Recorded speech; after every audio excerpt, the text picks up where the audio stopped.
জাতীয় গণমাধ্যম ইনস্টিটিউটে শুরু হলো post graduate diploma in broadcast journalism কোর্সের ৭ম ব্যাচের কার্যক্রম।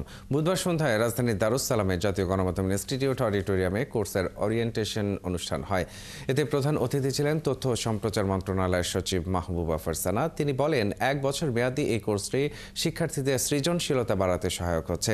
এই কোর্স করে শিক্ষার্থীরা বিভিন্ন গণমাধ্যমে কাজ করার সুযোগ পাচ্ছেন। পাশাপাশি এই জ্ঞান কাজে লাগিয়ে ইউটিউব চ্যানেল ও ফেসবুক পেজ খুলে প্রামাণ্যচিত্র ও স্বল্পদৈর্ঘ্য চলচ্চিত্র নির্মাণ, ইন্টারভিউ এবং বিভিন্ন বিষয়ের টিউটোরিয়াল অথবা নাগরিক সাংবাদিকতা করে ক্যারিয়ার করার অফুরন্ত সুযোগ রয়েছে বলেও জানান তিনি।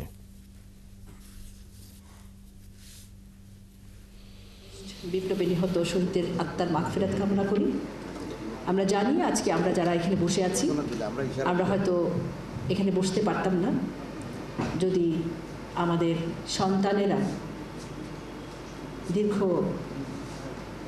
1-2 মাস 3 মাস কষ্ট করে সফল হয়েছে। সকলের প্রতি আমাদের কৃতজ্ঞতা, শ্রদ্ধা।